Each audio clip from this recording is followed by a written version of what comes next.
Hi guys, James at Rampant Lion Reviews again for you today with another beer review. For this one, we are going to stick to Scotland and we're going to return to a brewery that's featured on the channel a couple of times before. These guys are a relatively new addition to the Scottish beer scene. I've only had 2 beers from them so far, but they have both been very nice actually. And these guys seem to be doing something a little bit different compared to the other Scottish breweries out there. So I'm sure we're going to get some more really interesting beers from them over the next little while. So make sure you check out these guys if you get the chance.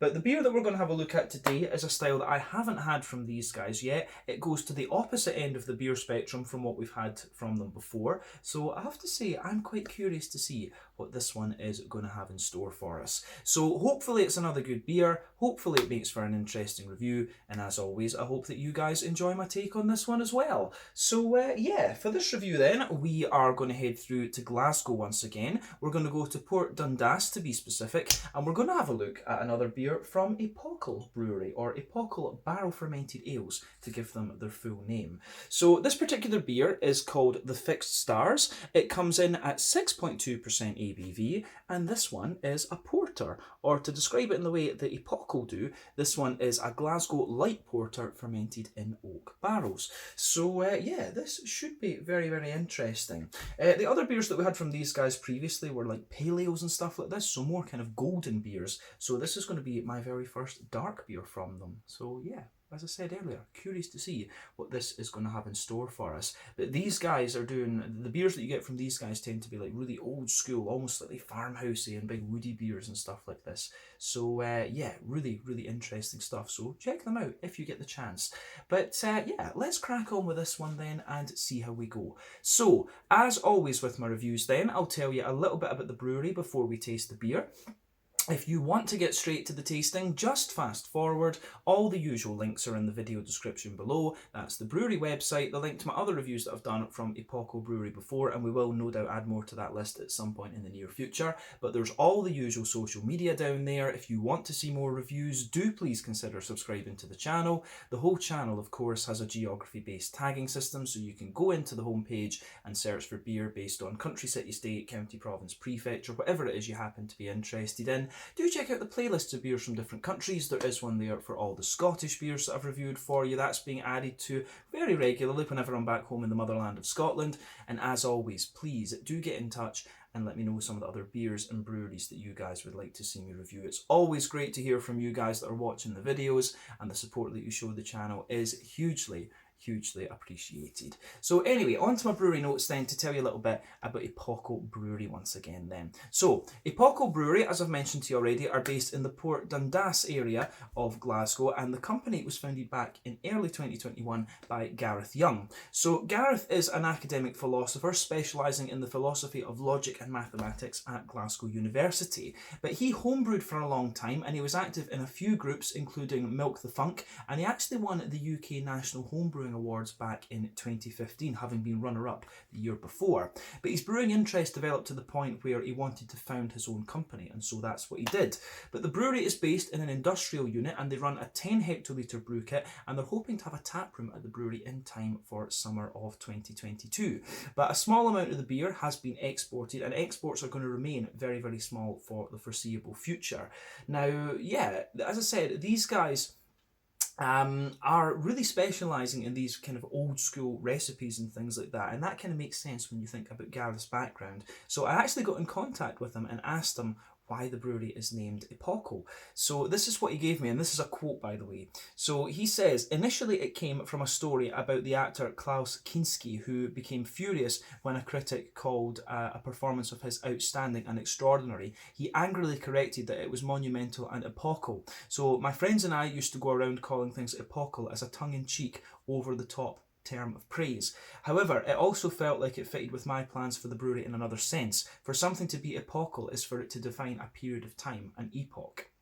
So the beer styles I was interested in exploring at the brewery were the styles like pale ale, porters and so on. These beer styles in their wood-aged funky form defined large periods of brewing history, and so are epochal in this sense. But my ambition is to combine inspirations from the various epochs of brewing, including the current one, give a further sense of fit for me with the name Epochal. So yeah, Interesting. So yeah, he's got quite a. He wants to basically focus on historical styles and show you what the old school kind of woody funky beers. I think that's pretty cool. But yeah, as of March 2022, when I'm filming this review for you, Epochal have produced 12 different beers according to Untappd, and I'm sure there will be more at some point in the future. So yeah, interesting stuff, I have to say. But that's all I can really tell you about Epochal Brewing or Epochal Barrel Fermented Ales, to give them their full name for the moment. If you want to learn more about these guys, you can check out the brewery website, you can follow them on Facebook and Instagram to keep up to date with all the latest goings on, and you can check out the Rate Beer, Untappd and Beer Advocate pages to learn a little bit more about all the different beers that these guys have done. So yeah, let's crack on and have a little look at this beer itself. So I'll just like to have a wee look at the artwork of this one before we open up. As you can see, it is pretty straightforward, actually quite similar to what we've had from Epochal Brewery before. Tells you a little bit on the side there. There is the address and things of the brewery, Payne Street, Port Dundas, Glasgow. Plain sort of gunmetal, silvery bottle cap on this one, and this is a 375 milliliter bottle, and it also says best before the 22nd of the 9th 2026. So these beers that you get from Epochal, you can actually age, but I have to say I'm a bit impatient and I really just want to see what they are all about. But I guess at the brewery they will be keeping at least a couple of bottles aside and trying them at different points in time over the future. But yeah, this should be really nice. But as we say, the fixed stars, 6.2% ABV, a Glasgow light porter fermented in oak barrels. I actually can't remember where I bought this one, but this was bought somewhere in Glasgow actually. So let's get it out and we'll get on with the tasting then. I'm curious to see what this is going to have in store for us. So nice little bit of smoke on the opening there. As you can see, a little bit of CO2. So let's get this guy out and into the glass. Now, I've had a few barrel-aged porters and things like that, but barrel fermented, this should be quite interesting. So of course, yeah, most fermenters these days are like stainless steel. Back in the day they were copper, of course. But yeah, let's get this out slowly and we'll just see how it goes. You have to be careful with these beers that are in the 375 milliliter bottles like that. So yes, there you go. Little tiny bits of sediment visible at the bottom of the bottle, but not overly much, I have to say. So yeah, but the main motivation behind buying this beer was of course the fact that it was the first dark beer that Epochal have released. So yeah, there you go. I need to get a few of their other ones and review those as well. But yeah, if memory serves me correctly, this is the third beer that we're having from them. But yeah, anyway, so as you can see, and as you would expect from a porter, this one has poured a lovely dark ebony rosewood colour. If we shine the light through it, it does have a little bit of a kind of Coca-Cola, Pepsi colour, Pepsi Max edge to it, I would say. And you can see that it's poured with a solid finger of a frothy, I would say light beige head, but there are one or two little sprinklings of, you can see a few little sprinklings of sediment on this one when I've poured it out there. But yeah, it looks pretty good, this one. When the light comes through it, this beer actually does have a little bit of a more kind of ruby sort of edge to it as well, which is very, very interesting. But yeah, one or two big bubbles sticking toward the side of the glass, a few little ones going up toward the bottom of that head there, but overall, it does look pretty nice and exactly as you would expect from a porter. But yeah, I think it's fair to describe the colour of this one as a dark ebony rosewood. So yeah, I like it. So remember, the colour of your beer depends on 1, the type of malts that you use. That goes a long way to determining your EBC rating. 2, the length of your wort boil is also going to play a role, because the longer you boil the wort, the more the sugars caramelise, and thus you get a darker colour of beer. I don't know whether this porter will have undergone a longer wort boil, but usually you can tell when you taste them. You get a little bit more of a kind of leathery brown sugary flavour out of them. But any barrel aging that you do and any adjuncts that you put in can also affect the colour of the beer. We saw that, I think, a little bit in some of the other ones we've had from Epochal Brewing in the past. You know, the barrel fermentation will play a role in changing the colour a little bit. But when it comes to a porter, I don't think it's going to do all that much, just because of the presence of the different kind of dark malts and stuff like this. But yeah, in honesty, compared to what we would expect in terms of appearance of a porter, I think this one looks pretty good. So yeah, I think we can leave it at that for the appearance of this one. Looks like a very nice kind of old school porter. So let's take a look at the aroma then and just see how we get on. So, oh yeah, you can smell, this has got that big typical woody thing that you would expect from Apocal, but I'm going to say straight away, it is very, very interesting. So yeah, it's pretty cool.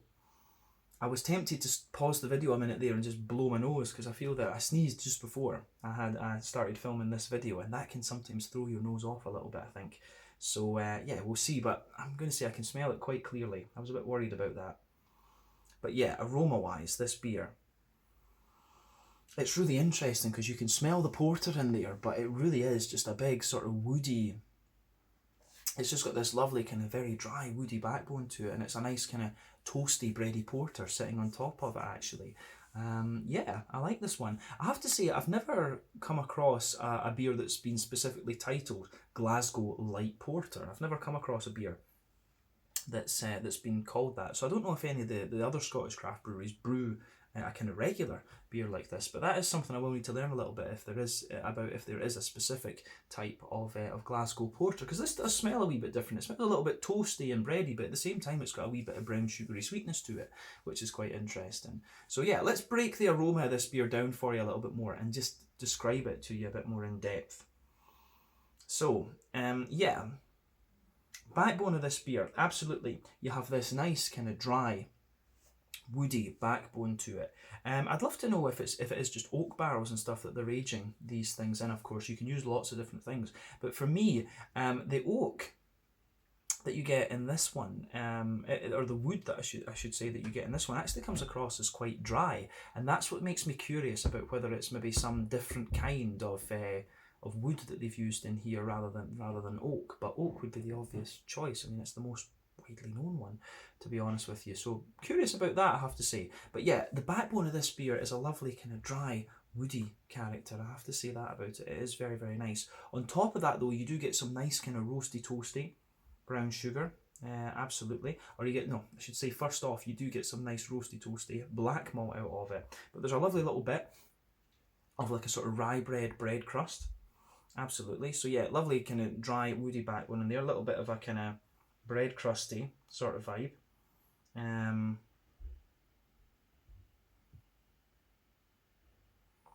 yeah, I mean, on top of that, so you've got your wood, you've got your black malt, which doesn't smell, it smells like a kind of well-fired sort of morning roll, if we can call it that. So yeah, like a sort of well-fired morning roll kind of vibe you're getting out of this one. But then on top of that, there is a bit of a more kind of, as I say, a German kind of rye bread type vibe. I'm getting little bits of kind of, you know, dry chocolate out of this one, a little bit of an almost cocoa nib sort of thing, but maybe not quite as sweet as cocoa nib. It's perhaps a little bit more, how would we say? It's perhaps a little bit more of a sort of, you know, 70-80% cocoa, dark chocolate that you're getting out of this, but just a little bit drier. It gives you the impression of like a drier cocoa nibby type thing. So that I have to say is quite interesting. So yeah, that works in this one. I do think that is pretty cool. But yeah, on top of that, I do get a little bit of brown sugar out of this beer. I think there's like a sort of toasty, kind of caramelly element to it, but at the same time, in the dead centre of the nose, I am getting some straight up sweet caramel. But under that, there's a little bit of a more kind of toasty brown sugary note. But the more and more that I smell of this beer, the kind of sweeter it gets. And it's interesting, as I say, I really don't know very much about this idea of a Glasgow light porter, but you know, if you were going to have a Scottish porter, and you do get Scottish stouts and stuff like this, I think they're sweeter than the English ones.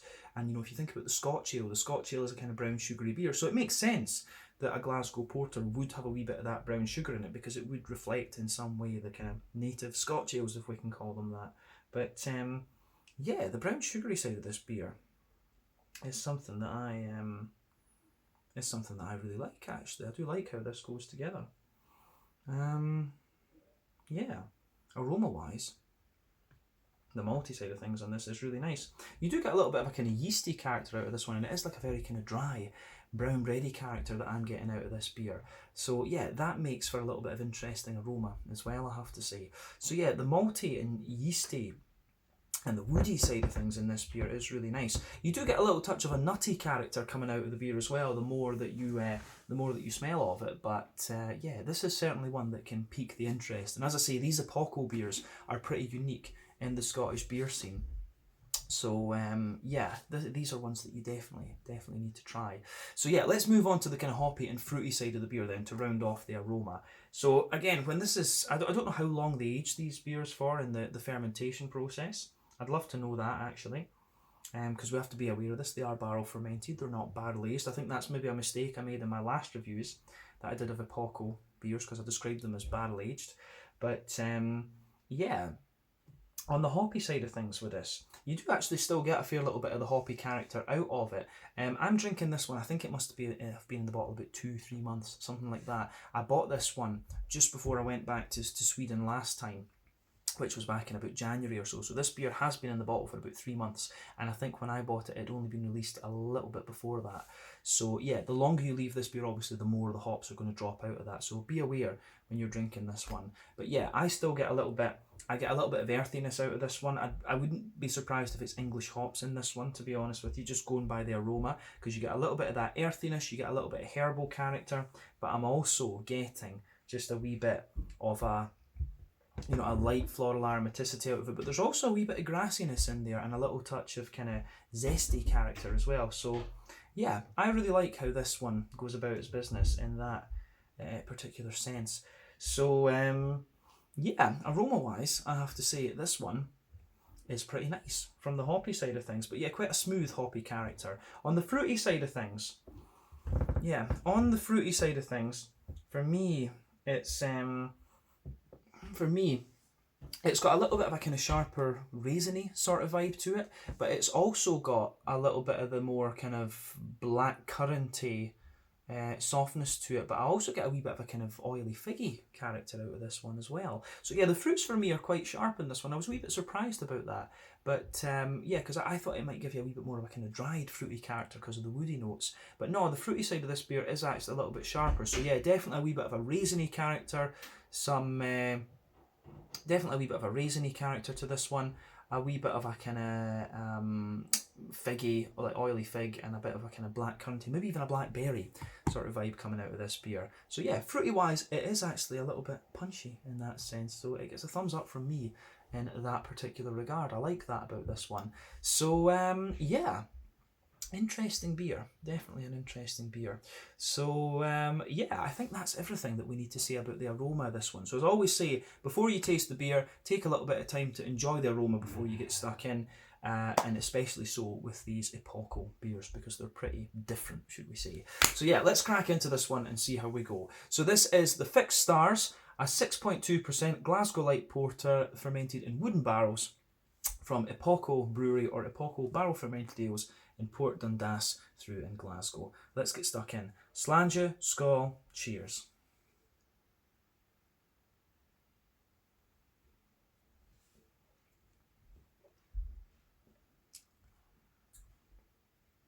Ooh, that's interesting. That is interesting. First impression of it is, it's pretty much different from any other porter I've ever tasted. I'm going to say that straight away. I cannot recall ever having a porter that tasted quite like this one. And that's why I like trying these Apocal beers, because, after 3,250 reviews, whatever it is now, you do want things that test your palate. And Apocal does that. And, these kind of historic recipe type beers that they're doing are pretty damn unique, actually. But yeah, this is really nice. I think the closest type of porter that I would have come across to this one would be like some sort of robust porter. It's got quite a lot of dryness to it and a fair wee bit of bitterness in a sense. But it's a little bit difficult to distinguish between the hoppy bitterness, the malty bitterness, and the woody side of it. So there is quite a bit of dryness coming from the wood in this. So all these flavours blend together, and that's what's creating this beer. But this is very nice, and it's certainly a very interesting one if you're a big beer nerd like me who just likes trying different stuff. So yeah, this is pretty good.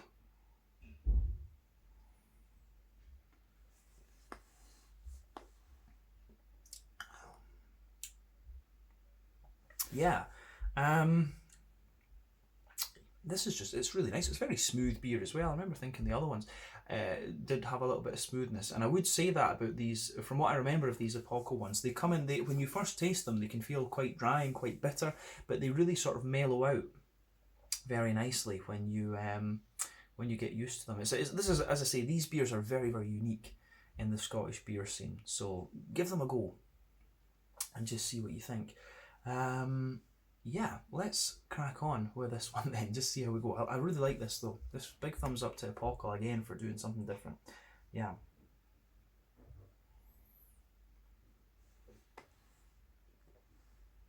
The more you drink of this, the smoother it gets. But yeah, what I'll say with this one is I had a kind of preconception of what this beer was going to be like, and it has kind of lived up to that in a sense. But this one, it's a lot less kind of bitter and dry now after a couple of sips than it was when I first took it in. But let's focus on that middle third of the palate and we'll start describing it as we always do. So the backbone of this beer, you've got that lovely kind of smooth woody character there. That forms the backbone of the beer. When you'll notice this, and this highlights well what I've said in a number of reviews over the years. The further back on the palate you go, the more dry and bitter the flavours the beer gives you will be. But the further forward you go, the more kind of smooth and sweet they're going to be. So if you focus on that middle third of your palate, you can see that in the woody side of this one. So further back on that middle third of your palate, you've got a little bit of a more kind of dry, woody vibe coming out of the beer. But as you move further forward, you do get a little bit of a kind of more smooth and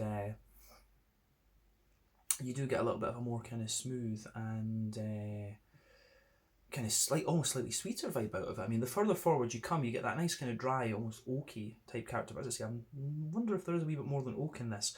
But yeah, the further forward you come, you almost start to get just a wee touch of vanilla embedded in the kind of woody flavours in this one, and maybe a teeny little bit of a nutty character. But yeah, sitting on top of the woody side of the beer, you've got a lovely kind of bread crusty note to this one, which I really like. You get this well-fire kind of morning roll type vibe sitting on top of the woody side of the beer. On top of that, you do have a thin kind of layer. Of a kind of, it's almost like a sort of rye bready. It's a mix between rye bread and wholemeal bread. You have got a little bit of a lighter bready layer sitting on top of that bread crust as well, which is interesting. And then for me, you do get a little bit of a kind of dry, almost like cocoa powdery sort of thing about this one. I would put onto that though that it isn't sweet. It's not sweet. It's a very kind of dry, chocolatey vibe that you get out of this beer.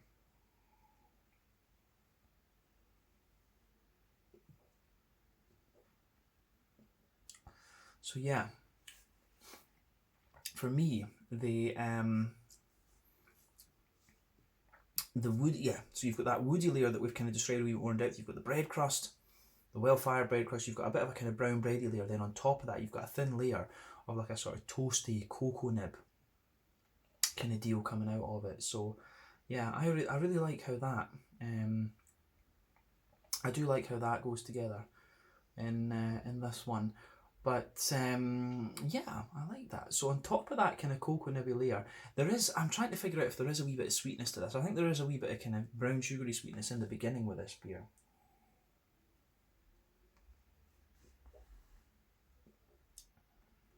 But not too much.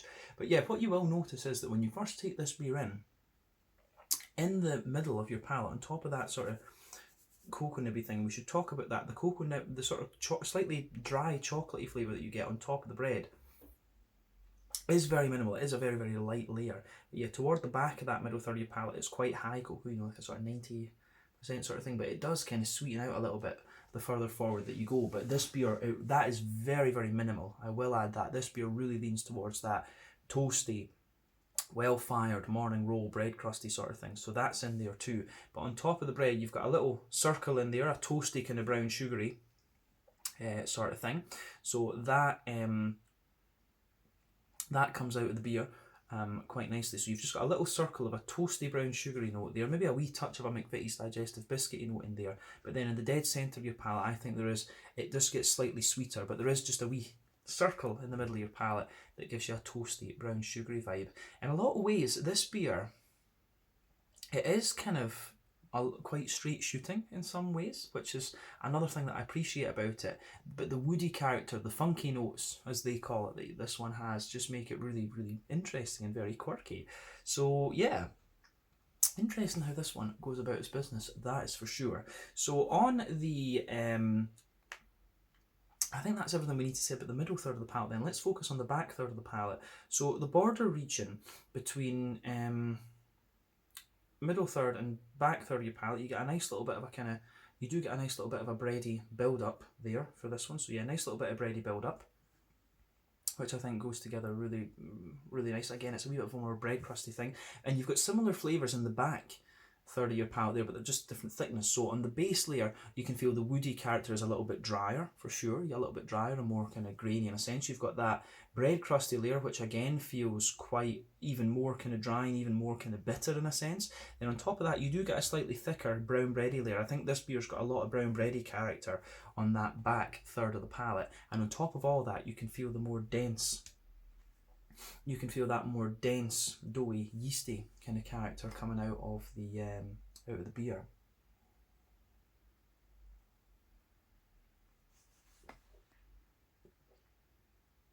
So yeah, the way that this one goes together in that sense is really nice. The yeasty character in this one, it actually feels like to me, it feels like a slightly sweeter brown bread sitting on top of everything, which I think is, which I do think is pretty cool. So yeah, on the back layer, as I say, woodiness, the well-fired bread crust, a thicker brown bready layer than the yeasty notes sitting on top. So yeah, it's kind of similar, as I say, it's just a thicker brown bready layer on that back third of the palate, but you can definitely feel that on that back third of the palate, you've got a nice tall, you do have a nice kind of tall flavour there, but then as you come further forward into the middle third of the palate, it just squashes down and condenses a little bit. And that is, I think, everything we need to say about the malty and sort of yeasty vibe in this beer, as well as the woodiness, of course. But on the hoppy side of things then, back corners of the palate, you have a nice little bit of earthiness there. Yeah, a nice little bit of earthiness further back on the back corners of the palate. As you move further forward, you've got a little bit of a kind of herbal type vibe to this one, but yeah, a little bit of an earthy thing there, a little bit of a herbal character as you come further forward, and as you move towards the front corners of the palate, I think the herbal notes carry forward, but then you just get a little bit of that floral aromaticity there, and round the front curve of the palate you've got a little bit of a smooth grassy character. I do think it's English hops in this one.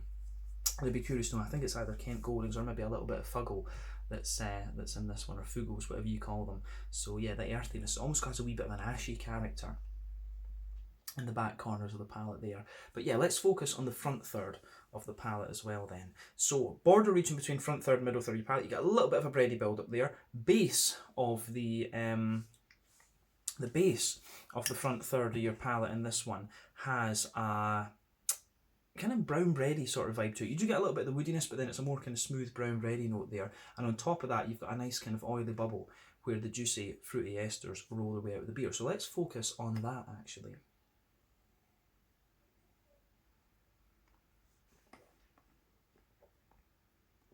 So yeah, the fruity side of this beer is a bit different. The fruity side of this beer is a bit different to what I thought it was going to be from the aroma, but otherwise this beer reflects the aroma and the overall Apocal vibe that we've had before quite well. So fruity side of the beer, when you first take it in, I wouldn't say this one is quite the sharpness of raisins, but further back on that front third of your palate, you've got a little bit, you do have a little bit of a, you do have a little bit of a kind of like juice, like oily figgy sort of character, but as you move further forward on that front third of your palate, you do get a little bit more of a kind of blackcurranty, blackberry sort of vibe out of this one, which I have to say I do quite appreciate. But yeah, on top of that, when you first take the beer in, it does, and on the front half of that front third of your palate incidentally, it does have a wee bit more of a kind of rich blackberry sort of vibe to it. But yeah, the fruity character kind of fades away, to be honest with you, and the things that really linger there in the aftertaste with this beer are the sort of the woody side of it, some of the roasty toastiness and some of the kind of well-fired bready character. That really is what lingers there with this one. A bit of the hoppy bitterness is there as well. But yeah, I really like how this beer goes about its business, that's for sure. Yeah, I don't think there's anything else we need to say about the flavour of this one. Let's round off with a wee look at the mouthfeel then. So I'm going to say this beer is kind of bottom end of mid-bodied for me. Yeah, bottom end of mid-bodied. It's quite a light and nice clean beer. It's got a little bit of slickness to it, which in fairness I think you should expect from a porter, but because it's a Scottish porter and a Scottish brewery, you get a little bit of that pardon me, cleanliness from the water. It says me when I'm sitting coughing away. But yeah, it's got a lovely kind of cleanliness to it for sure. And you also have you also have this sort of just big bitterness and smoothness to this one. Like I say, I think this beer gives the vibe of being like a sort of 60, maybe 70 IBU beer, but a mix of that is coming from the roasty malts, the kind of dryness of the wood, and a wee bit from the hoppy sort of thing. So it's a bit difficult to discern exactly what part of that is coming from the bitterness. But the maltiness in this one, it's got a bit of dryness and graininess to it, a bit of smoothness, wee touch of sweetness as well. There's a little bit of fruitiness to the beer also. But yeah, it kind of gives you everything you would want. I think the closest porter we would have had to this one would be like a robust porter. So if you like a nice kind of bitter and dry porter, this is one that's going to be right up your street. But I think this goes together very nicely. It's a thumbs up from me in that particular regard. So yeah, I think we can leave it at that for this review. So yeah, this one is the Fixed Stars, a 6.2% Glasgow light porter aged in oak barrels, or fermented in oak barrels, from Epochal Brewery in Port Dundas in Glasgow. I think this has been really nice. So yeah, thank you again for watching my beer reviews. Until the next time, please like, subscribe, share, all the usual YouTube stuff. Let me know your own thoughts on this beer in the comment section below. Let me know what your favourite beers are from Apocal as well, and we will no doubt return to these guys at some point in the fairly near future. Until the next time, check out my social media, check out theirs, and I'll see you guys again very soon. Slàinte, skål, and cheers.